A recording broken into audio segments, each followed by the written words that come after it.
위기를 만나면 우리 기독교인들은 지푸라기라도 잡는 심정으로 기도를 하게 되죠. 기도를 안 하던 사람들도 위기를 만나면 내가 기도해야 되겠다. 기도해 주세요. 그 생각을 하게 됩니다. 근데 그래서 기도를 하는데 하루 지나고 이틀 지나고 평소에 기도를 안 하다가도 이제 기도를 하는데 하루 이틀 이렇게 기도를 하면 좀 응답이 빨리 왔으면 하는 그런 생각이 듭니다. 근데 시간이 흐를수록 아무런 응답이 없으면 의문을 던지기 시작해요. 하나님이 왜 내가 하는 기도에는 응답을 안 해주실까? 하나님은 내 기도를 안 들으시는 건가? 하나님은 전능하신 하나님이신데 나를 위해서는 좀 능력을 베풀어 주시지 않는 건가? 또 하나는 그 시간에 이제 자신을 돌아보죠. 내가 하나님 앞에 뭐 잘못한 건 없나? 무슨 문제는 없나? 혹시 내가 죄를 짓지는 않았나? 또 자신을 돌아봅니다. 자, 오늘은 바로 여기에서부터 출발하려고 합니다. 하나님은 왜 내가 하나님 앞에 기도하는데 응답을 안 해주실까? 왜 하나님은 나를 위해서 능력을 안 베풀어 주시는 건가? 다른 사람들에게는 어떤 기적도 나타난다는데 전능하신 하나님이 나에게도 좀 그런 기적 나타내 주실 수 있는 거 아닌가? 또 하나는 내가 하나님 앞에 뭐 잘못한 건 없나? 하나님은 왜 침묵하시는가? 하나님은 왜 침묵하시는가? 왜 하나님은 잠잠하시는가? 이스라엘 백성들이 전쟁 중에 언약궤를 빼앗겼어요. 그 전쟁의 상황 속에서 어떻게 하다가 하나님의 언약궤를 빼앗겼을까? 자, 이 질문이 오늘 우리가 생각하는 이 질문과 연관이 있어요. 왜 이스라엘 백성들은 언약궤를 빼앗기게 되었는가? 자, 이스라엘이요, 블레셋하고 전쟁을 하는 중이었습니다. 이 블레셋이 쳐들어와서 전쟁을 하는데 당연히 쳐들어왔으니까 이제 대응하기 위해서 나가서 싸울 거 아닙니까? 니들이 어디 감히 와? 하고서. 근데 전쟁을 했는데 1차 전투에서 패했어요. 이스라엘이 4,000명이 전사를 했습니다. 4,000명 여러분, 우리 교회에 4,000명 오면 바로 부흥입니다, 여러분. 4,000명 적은 숫자가 아니에요. 그러니까 이스라엘 백성들이 갑자기 낙심이 돼가지고 우리가 이 전쟁에서 패하는 이유가 뭐지? 고민을 하기 시작했어요. 이제 고위급 지도자들이 모여가지고 머리를 맞대고, 자, 우리가 어떻게 하면 될까? 어떻게 하면 이 전쟁을 우리가 이길 수 있을까? 그 중에 한 사람이 우리 여호와의 언약궤를 여기로 가져오자. 여호와의 언약궤는 하나님이 우리와 함께 계시고 하나님이 살아계시다는 증거 아니냐? 우리가 그 언약궤를 여기로 가져오자 제안을 했어요. 그러니까 다른 사람들이 그래 맞다. 우리가 그걸 잊었네. 그래, 하나님이 우리 하나님이시지. 그러면 언약궤를 여기로 가져온다면 전능하신 하나님이 우리를 위해서 싸워주실 거다. 이제 우리는 이겼다. 그래, 이 전쟁 우리가 이긴 거야 하고 다들 동의를 했습니다. 하나님은 이스라엘 백성과 함께 계시고 그 애굽에서 노예로 지내는 사람들이 무슨 힘이 있습니까? 그 어마어마한 애굽백 그 힘 앞에 굴복해서 어쩔 수 없이 노예로 살고 있던 그 사람들을 하나님께서 10가지 재앙으로 제압을 하시고 그들을 광야로 이끌어내셨습니다. 그 광야 40년을 지내는 동안에도 먹을 거, 입을 거 아무 문제 없게 하셨고요. 그 사막 광야에는 아말렉과 같이 아주 거친 족속들이 살고 있었는데 이스라엘이 무슨 무기가 있습니까? 군대가 있습니까? 그런데 그 아말렉과 싸워서도 이겼어요.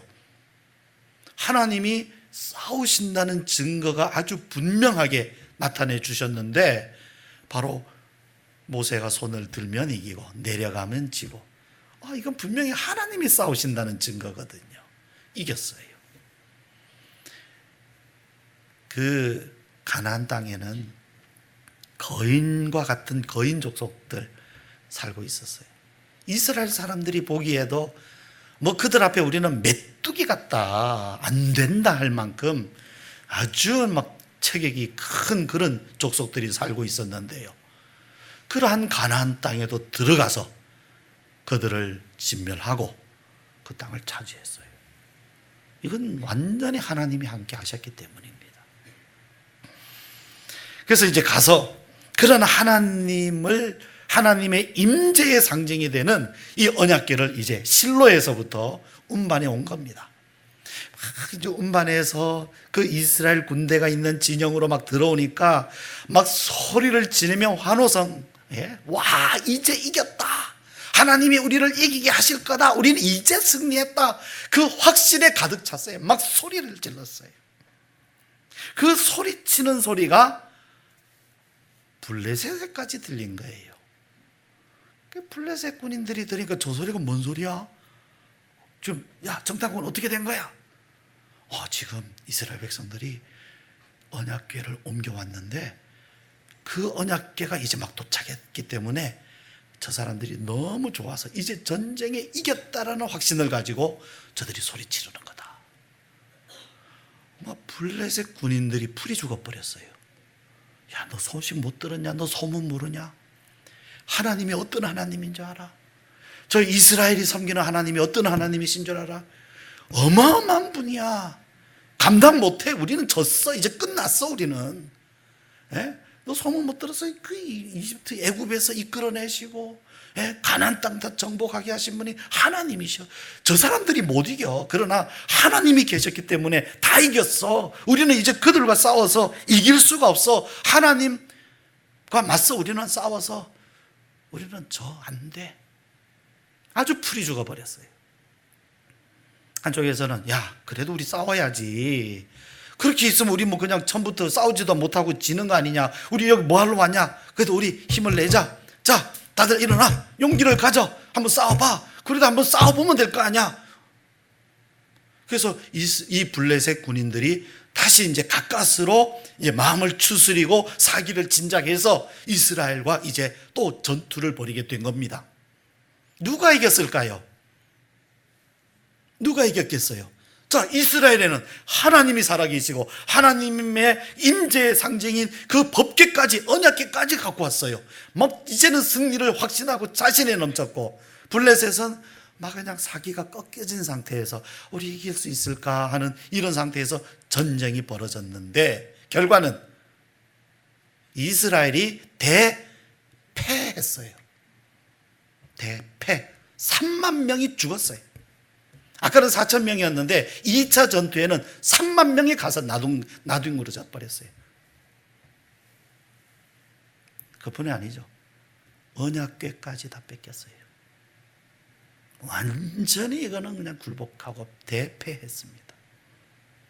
하나님 어디 계십니까?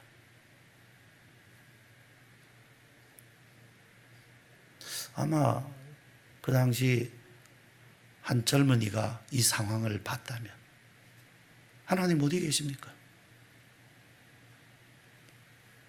하나님 어디 계십니까? 아니, 하나님이 우리 조상들을 도와주셨다면서요.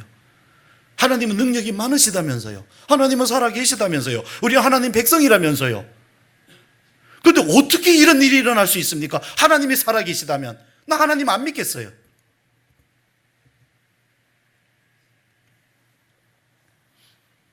이스라엘 군사들은요,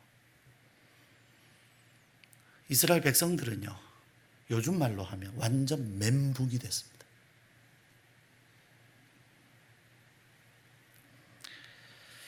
자, 이스라엘이 빼앗긴 언약궤는 어떤 것입니까? 무엇입니까? 이 언약궤는 그 이 사막에서 자라는 그 조각목, 그걸로 만든 나무 상자예요. 이걸 아주 정성껏 이제 만들어 가지고 하나님께서 이렇게 만들어라 명령하셨어요. 그래서 그 명령을 따라서 상자를 만들고 그 안에다가 십계명 돌비, 돌판, 그 다음에 아론의 쌍난 지팡이, 민수기에 나옵니다. 이 나무가 죽었는데 거기서 싹이 난 거예요. 그 다음에 광야에서 먹었던 만나, 원래 이 만나는 하루가 지나면 썩어버립니다. 근데 하나님께서 이것은 보관해라 해서 하나님께서 명령하신 것은 그대로 그 언약궤 안에 보존됐어요. 그게 담겨져 있어요.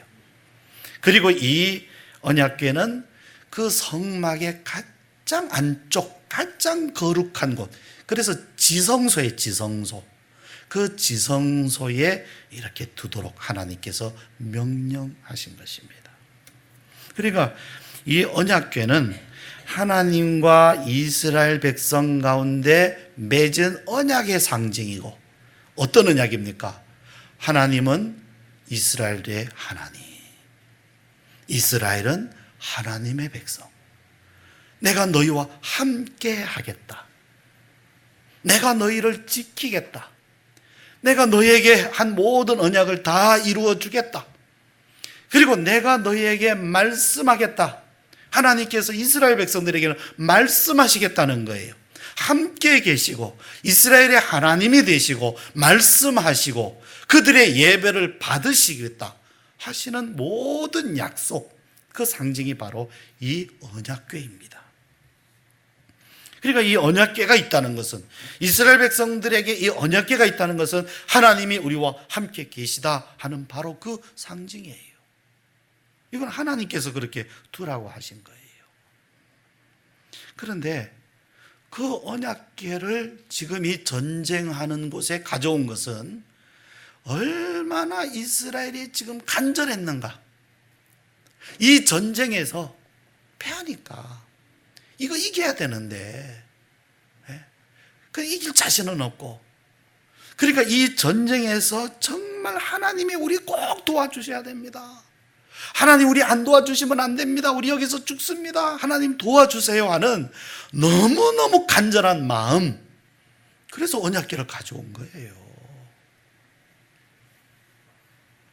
마치 우리들이 위기를 만나고 정말 힘든 일을 만날 때 하나님 앞에 평소에 기도 안 하던 사람도 기도하잖아요. 그렇게 하나님 앞에 간절히 기도하는 것처럼 말입니다.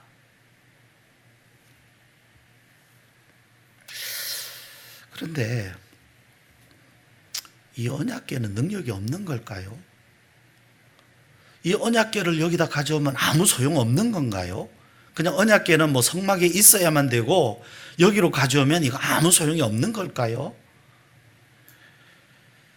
우리가 기도를 하는데도 아무 응답이 없으면 에이 뭐 기도 하나 많아야 하고 기도의 능력을 의심하는 것처럼 말이죠. 언약궤를 가져왔는데 뭐 이거 아무 소용이 없잖아요. 그런데 보세요 여러분, 이 언약궤를 이 블레셋 사람들이 뺏어갔어요. 그런데 그 뺏어가서 이 언약궤를 두는 곳마다 난리가 난 거예요. 이 언약궤가 있는 곳에서 그 블레셋 사람들이 섬기는 우상신 다곤이 그 신상이 다 무너져 버렸어요. 괜히 잘 있는 것이 그냥 밤사이에 그냥 나둥그러졌어요. 그리고 이 언약궤가 가는 곳마다 거기에는 독한 종기가 일어나서 사람들이 난리가 난 거예요. 이거 못 살겠다. 언약궤가 있는 곳, 가는 곳마다 블레셋 사람들에게는 재앙이 일어나는 거예요. 그래서 블레셋 사람들 자신들이 스스로 야 이거 돌려줘라. 이거는 여기 있을 게 아니야. 이거 우리가 가지고 있으면 안 돼. 이거 이스라엘 사람들 신이니까 이거 돌려줘야 돼 해서 이스라엘 백성들이 가서 다시 뺏어온 게 아니고요. 블레셋 사람들이 못 견디니까 자발적으로 돌려보냈어요. 자발적으로. 못 견디니까. 언약궤가 가는 곳마다 하나님의 능력이 나타난 겁니다. 뿐만 아니라 그 언약궤가 돌아왔을 때 우리가 성경에서 읽는 것처럼 나중에 다윗을 옮기다가 문제가 돼서 오벳에돔의 집에 갔었잖아요.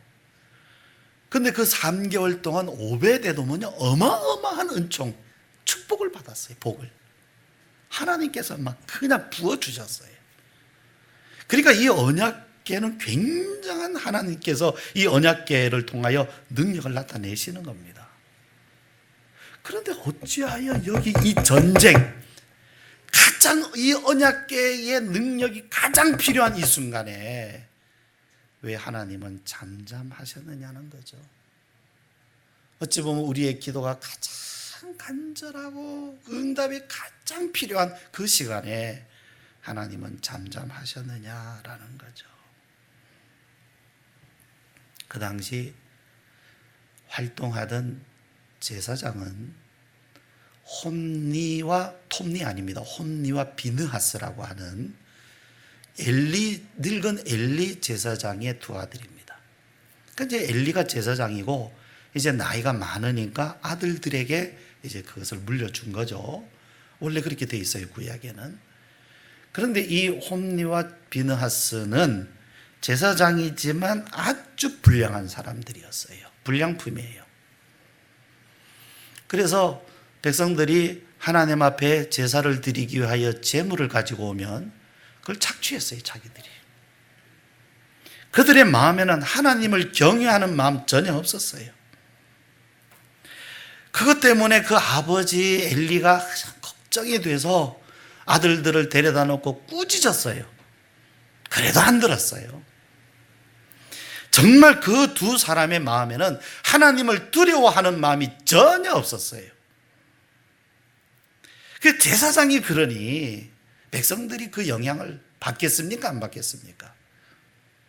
그런데요, 그 당시 이스라엘 백성들은요, 우리가 성경 사사기에 있는 것처럼 사사시대부터 그들의 영적 생활은 굉장히 엉망이었습니다.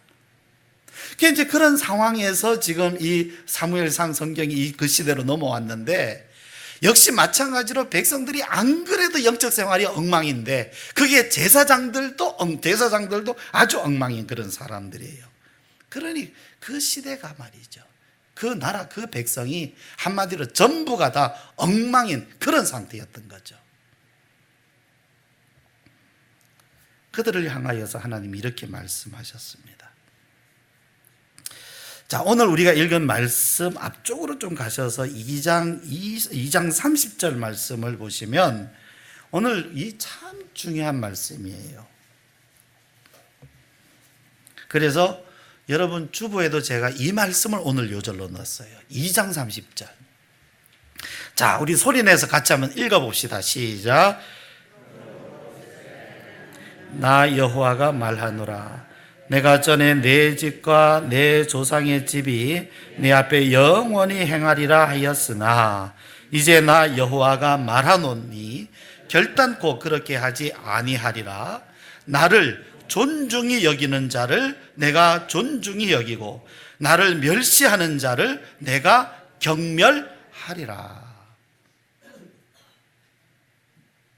여러분, 평상시 하나님을 존중하지 않던 사람이 무슨 일이 생겼다고 갑자기 하나님을 존중한다고 하면 그 마음이 하루아침에 하나님이 존중되어질까요?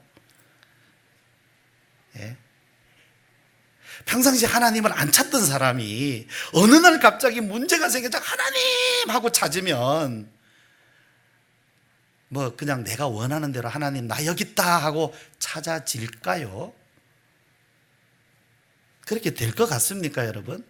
하나님이 말이죠, 내가 오라 하면 오고 가라 하면 가고 찾으면 찾아지고 안 찾으면 안 찾아지고 그런 하나님인가요? 여기 말씀하고 있어요. 하나님을 존중하는 자, 하나님도 존중히 여기십니다. 하나님을 멸시하는 사람, 하나님도 멸시하셔요. 여러분, 예수님도 말씀하셨어요. 세상에서 예수님을 부끄러워하던 사람을 천국에서 주님도 그 사람을 부끄러워하겠다. 세상에서 주님을 부끄럽게 여기던 사람이 천국에 가서 주님을 영광스럽게 마주해요. 천만의 말씀이요. 여기에서 부끄럽게 여기던 사람은 천국에서 주님이 그 사람을 부끄럽게 여깁니다. 영광스럽게 주님을 뵙지를 못하게 돼 있어요.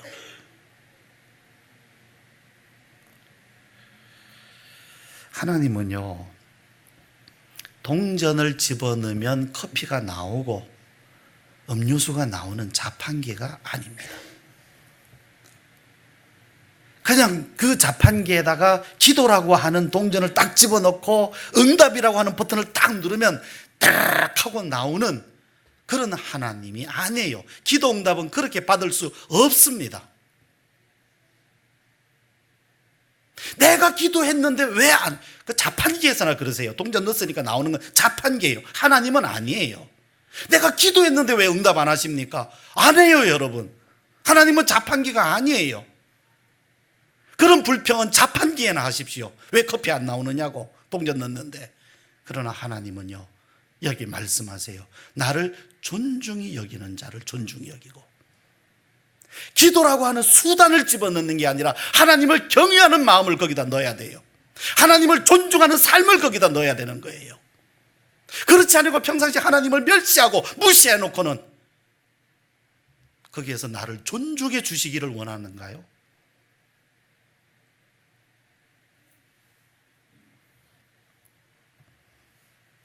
하나님은요, 그 사람이 자판기에다가 어떤 동전을 넣는가를 보시는 게 아닙니다. 그 동전을 넣는 사람을 보세요. 하나님은 살아계신 분입니다. 그리고 우리를 감찰하시는 분이십니다. 그렇기 때문에 하나님은 그가 어떤 동전을 집어넣느냐가 아니라 동전 넣는 그 사람이 어떤 사람이냐, 누구냐, 어떤 삶을 사느냐, 그의 신앙, 그의 믿음이 어떠하냐, 그걸 보시는 거예요. 나를 집어넣어야 돼요. 나를. 동전이 아니라. 기도를 해도 기도라는 수단을 써야 되는 게 아니라 기도를 통해서 나를 하나님께 드려야 돼요.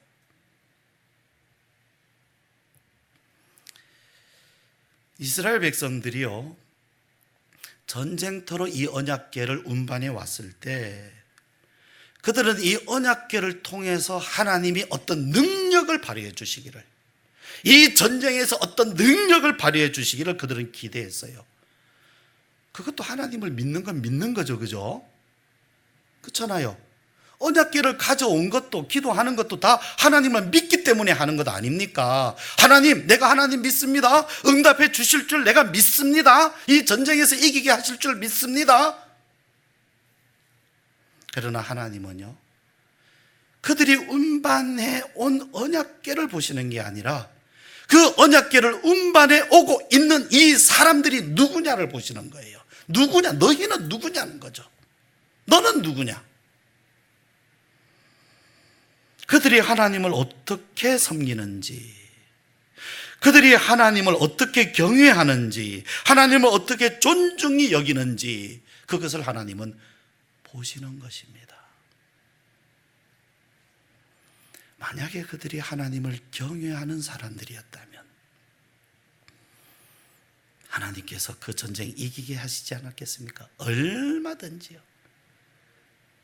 성경에 보면 얼마든지 그런 일은 나타납니다. 여리고도 무너집니다. 요단강도 열리고요, 홍해도 열립니다. 하나님은 기도라고 하는 수단을 통해서 일하시는 것이 아니라 기도하는 그 사람을 통하여서 일을 하십니다. 그가 하나님을 경외하는 사람이라면 하나님은 그 사람의 기도를 너무너무 소중하게 여기세요. 당연하죠.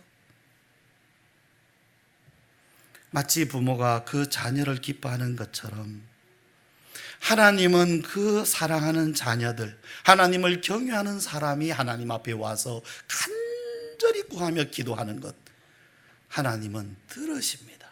왜 안 들으시겠습니까? 당연히 들으세요. 너무너무 소중히 여기세요. 그러나 하나님을 경외하지 않는 사람이라면 하나님은 침묵하십니다.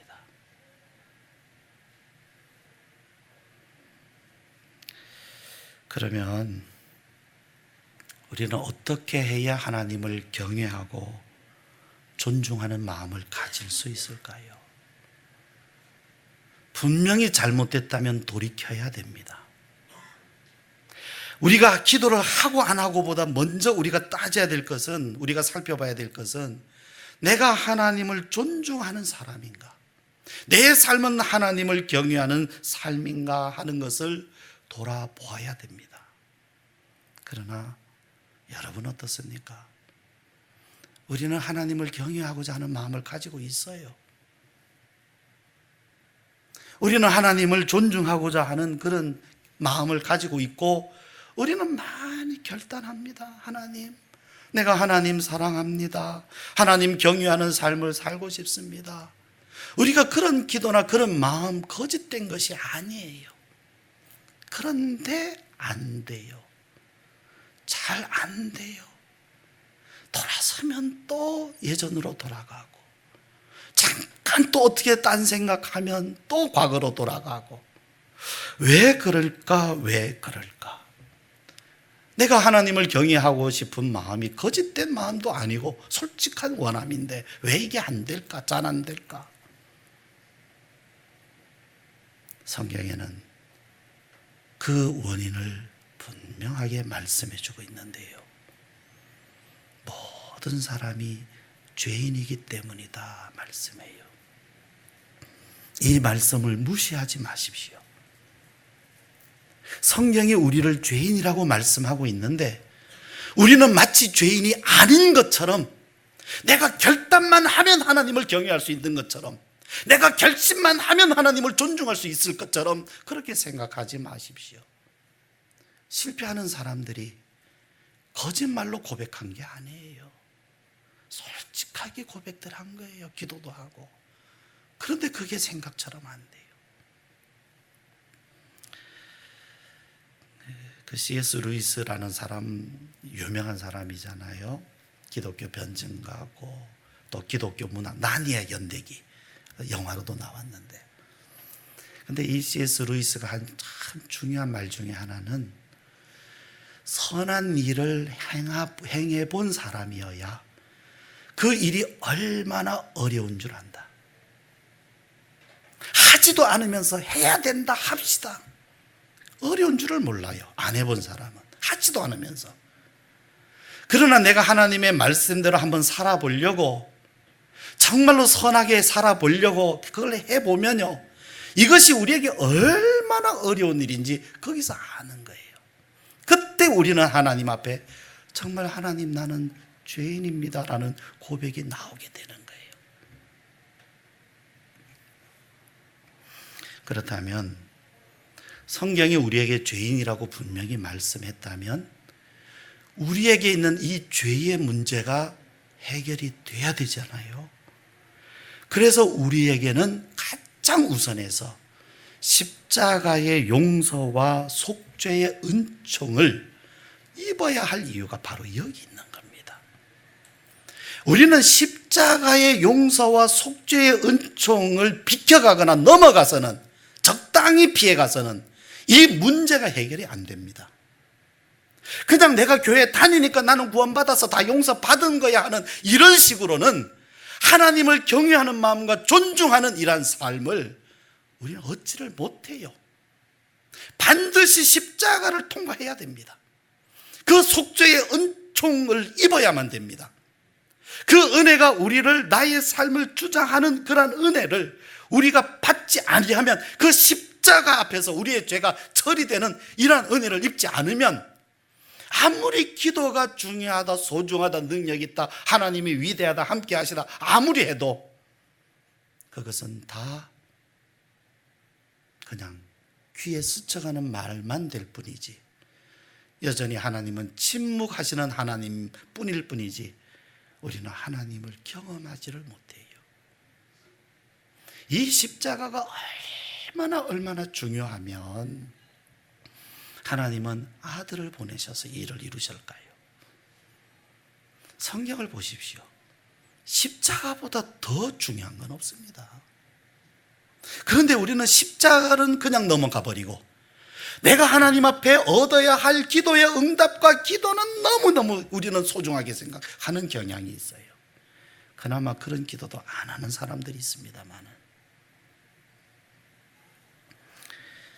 기도는 소중합니다. 정말 소중합니다. 그러나 속죄의 은총을 입은 사람의 기도가 소중한 겁니다. 십자가를 소중히 여기는 사람, 우리가 하나님을 경외하고 하나님을 존중하는 가장 첫 번째 순종이 어디 있느냐? 십자가를 존중히 여기는 거예요. 십자가를 소중히 여기는 것입니다. 우리가 십자가를 소중히 여기지 않고 십자가를 존중히 여기지 않는다면 어디에 가서 하나님을 경외할 것이며 무엇으로 하나님을 존중히 여길 것입니까?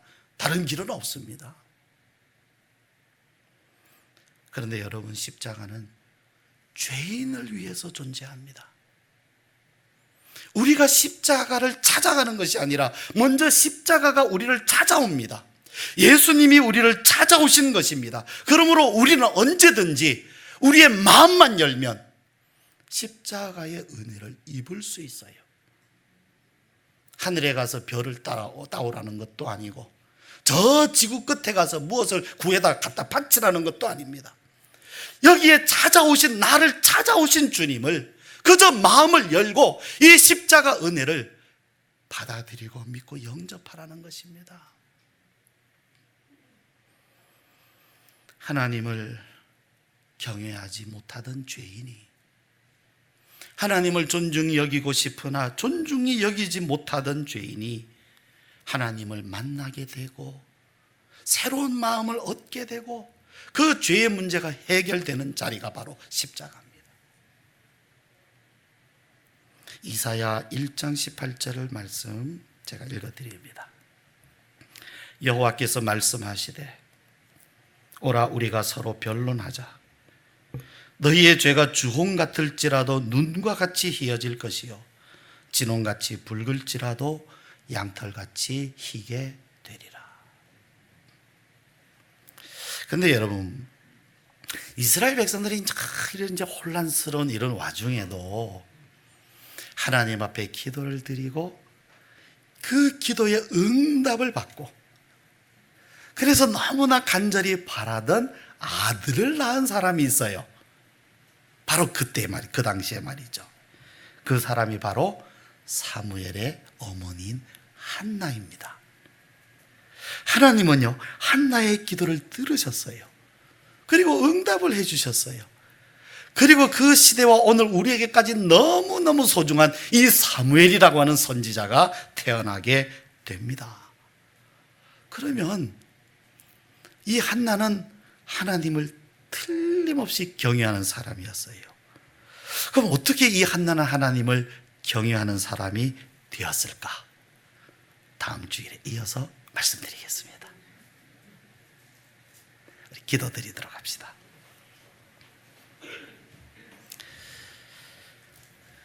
십자가 은총을 의지하여 그 죄 용서하신 가운데에서 우리에게